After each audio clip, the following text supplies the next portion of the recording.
कुशीनगर नाम के एक छोटे से गांव में केशव नाम का एक लकड़हारा रहता था।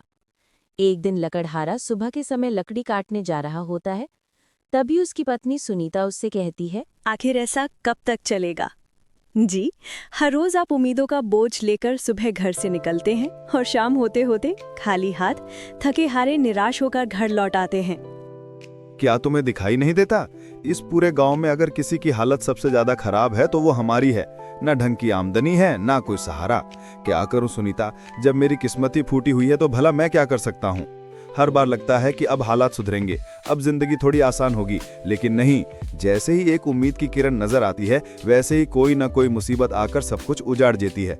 अब तू ही देख, पहली बार जैसे तैसे थोड़ा बहुत पैसा जोड़ा था, सोचा था कि घर की मरम्मत करवा दूंगा, लेकिन तभी तो बीमार पड़ गई। जो कुछ भी जोड़ा था सब तेरे इलाज में चला गया।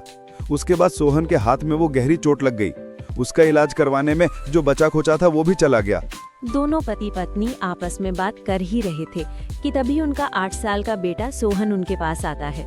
वो अपने पिता से कहता है, पिताजी, हमारे घर में बहुत दिनों से कोई अच्छा खाना नहीं बना है। हर रोज रूखी सूखी रोटी खानी पड़ती है। हमारे घर में दूसरों की तरह अच्छा खाना क्यों नहीं बनता पिताजी? बेटा तुम चिंता मत करो, बस कुछ ही दिनों की बात है। उसके बाद हम लोग दूसरों की तरह अच्छा खाना बनाएंगे, फिर जो तेरा दिल करेगा वही खाएंगे। पिताजी, हमारे घर के बराबर में जो मोहन चाचा रहते हैं, कल उनके घर बहुत अच्छा खाना बना था।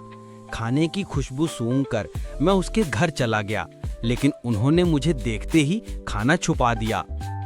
अपने मासूम बेटे की बात सुनकर सुनीता रोने लगी। अपनी पत्नी की ये हालत देखकर केशव कुछ नहीं बोला और चुपचाप उदास मन से लकड़ी काटने चला गया। जंगल में पहुंचकर जैसे ही केशव लकड़ी काटने लगता है तो उसे अपने शरीर में बहुत कमजोरी महसूस होती है। वो खुद से कहने लगता है, अब तो बाजुओं में भी पहले जैसी ताकत नहीं रही। अब तो लकड़ी काटना भी मुश्किल हो जाता है, और उससे भी ज्यादा मुश्किल लकड़ियों को बेचना हो जाता है। अब घर की हालत देखी नहीं जाती। केशव ये सोच ही रहा था कि तभी उसका मित्र सुमेंद्र उसके पास आता है। क्या बात है भाई केशव, बहुत उदास दिखे हो, और आज तुम्हारे हाथों में पहले जैसा जोर भी नहीं दिख रहा। क्या बताऊं भाई, तुम तो जानते ही हो मैं कितनी बड़ी आर्थिक तंगी में हूँ। मेहनत तो बहुत करता हूँ, लेकिन किस्मत साथ नहीं देती। केशव की बात सुनकर सुमेंद्र कहता है, भाई केशव, तेरी ये हालत देखकर तरस आता है, लेकिन कोई कर भी कह सकता है। अब तो गांव के लोग भी तेरे बारे में उल्टी सीधी बातें बनाते हैं। जब तू आज लकड़ी काट कर आ रहा था तो एक आदमी मुखिया जी से तेरे बारे में कह रहा था कि केशव को गांव से निकाल देना चाहिए, क्योंकि केशव बहुत बड़ा मनहूस है। उसकी मनहूसियत धीरे धीरे पूरे गांव में फैल रही है। उसकी वजह से कभी भी हमारा गांव बर्बाद हो सकता है। केशव ने सुमेंद्र की बात का कोई जवाब नहीं दिया।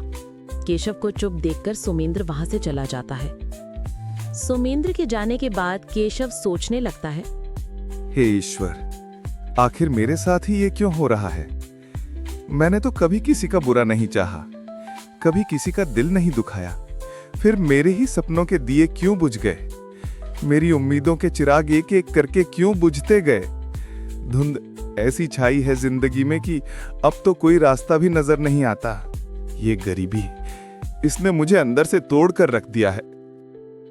इतना सोचकर केशव हिम्मत जुटाकर कुछ लकड़ियां काट लेता है और फिर उन्हें बेचने निकल जाता है। काफी देर हो जाती है, लेकिन कोई भी उसकी लकड़ी नहीं खरीदता। लगता है आज भी खाली हाथ ही लौटना पड़ेगा।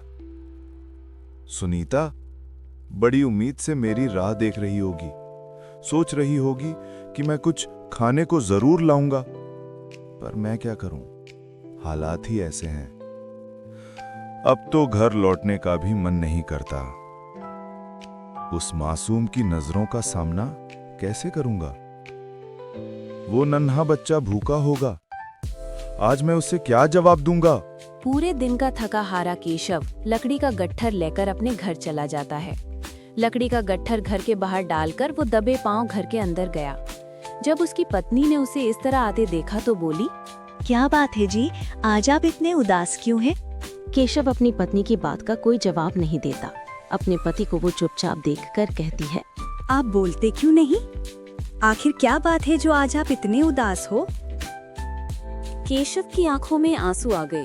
वो अपनी पत्नी से कहने लगा, सुनीता, अब तो सारे गांव वाले भी मेरी बुरी किस्मत का मजाक उड़ाने लगे हैं। कोई मुझे मनहूस बताता है तो कोई कुछ कहता है, और आज किसी ने लकड़ी भी नहीं खरीदी, कोई पूछने तक नहीं आया। सोचा था लकड़ी बिक जाएगी तो आज घर में कुछ अच्छा खाने के लिए लेकर आऊंगा, लेकिन सोचा हुआ कहाँ पूरा होता है। अब फिक्र मत करो, ईश्वर ने चाहा तो एक दिन सब ठीक हो जाएगा। अगले दिन सुबह के समय केशव की पत्नी केशव से हमारा कहती है, बेटा सोहन भूखा है, उसने कुछ नहीं खाया, उसकी भूख अब मुझसे देखी नहीं जाती। आप एक काम करो, सेठ रंजीत की दुकान से कुछ सामान उधार ले आओ। सुनीता, मैं उधार सामान लेने नहीं जाऊंगा। सेठ जी का पहले से ही बहुत उधार बाकी है। अब तो जाते हुए शर्म आती है। मुझे नहीं लगता कि हमारे हालात कभी सुधर सकेंगे। अगर ऐसे ही चलता रहा तो हमें ये गांव छोड़कर कहीं और जाना पड़ेगा। गांव में शायद ही कोई बचा हो जिससे मैंने उधार न लिया हो। अब मुझ में इतनी हिम्मत नहीं बची कि किसी और से कुछ मांग सकूं। सबको पता है कि मैं उधार लेकर चुका नहीं पाता हूं, लेकिन करूंगी तो क्या? जो थोड़े बहुत पैसे आते हैं वो घर की जरूरतों में लग जाते हैं। इतना कहकर केशव जंगल की ओर चला गया। आज केशव अपने आप को बहुत ही कमजोर महसूस कर रहा था। उसके दिमाग में अनगिनत ख्यालात आ रहे थे। वो सोच रहा था, क्या बस इतनी सी थी मेरी जिंदगी? हर रोज उठते ही बस एक नई परेशानी। अब तो थक गया हूं मैं इस जिंदगी झेलते झेलते। क्या मैं इस गरीबी के लिए पैदा हुआ था? क्या मेरी तकलीफों का कोई अंत नहीं होगा? हर मोड़ पर बस ठोकरें ही क्यों हैं मेरे लिए? अब तो मन करता है कहीं दूर चला जाऊं, ना कोई मुझे जाने ना मैं किसी को। शायद अगर मैं ही ना रहूं तो सब ठीक हो जाए ना जीवित रहूंगा ना ये सब देखना पड़ेगा। केशव अपने विचारों में डूबा हुआ था। न जाने वो क्या सोच रहा था कि तभी उसके दोस्त सुमिंदर की नजर उस पर पड़ी। वो जल्दी से केशव के पास अरे गया और उससे केशव कहने भाई, लगा, किस सोच में डूब गए हो? आज तो तुम लकड़ी काटने जंगल भी नहीं गए। केशव ने अपने दोस्त सुमेंद्र की बात का कोई जवाब नहीं दिया, क्योंकि वो पहले से ही बहुत उदास था। उसका किसी से भी बात करने का मन नहीं कर रहा था। केशव को चुपचाप देखकर सुमेंद्र बोला, अरे भाई, क्यों नहीं बोल रहे हो? मुझसे नाराज हो क्या? मैंने तो तुमसे कुछ कहा भी नहीं है। अरे बड़ा अजीब आदमी है। हम बोले जा रहे हैं और ये खुद बोलने को ही तैयार नहीं है। मुझे पता लगाना ही होगा, आखिर क्या बात है। उधर केशव जंगल में जाकर एक पेड़ के नीचे बैठ गया और कहने लगा, हे ईश्वर, तू मेरी अभी कितनी और परीक्षा लेगा? मैं तो किसी के सामने रो भी नहीं सकता, क्योंकि सब गरीबी का मजाक बनाते हैं। केशव ये सोच ही रहा था कि तभी उसे एक आवाज आई। कोई है जो मेरी मदद कर सके? आवाज सुनकर केशव उठा और इधर उधर देखने लगा। तभी उसकी नजर एक साधु बाबा पर पड़ी, जो जख्मी हाल में जमीन पर गिरे हुए थे। केशव तुरंत उनके पास गया। बाबा, आपके पैर से खून बह रहा है। ये आपको चोट कैसे लगी? बेटा, मैं बहुत जरूरी काम से राजा के पास जा रहा था। जल्दीबाजी में मेरा पैर एक नुकीली लकड़ी से टकरा गया, जिससे मेरे पैर से खून बहने लगा है।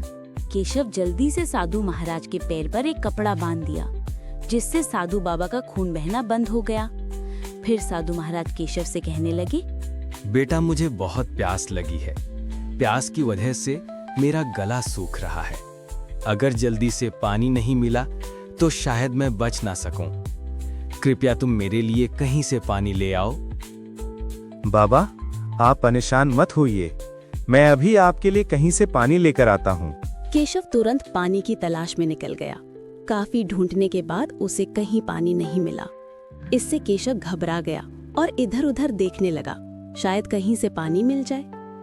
लेकिन उस जंगल में दूर दूर तक कोई तालाब दिखाई नहीं दे रहा था। हार थककर केशव साधु महाराज के पास लौट आया और कहने लगा, पार्ट 2 देखे खातिर सब्सक्राइब करें और लाइक जल्दी। पार्ट 2 जल्दी आएगा।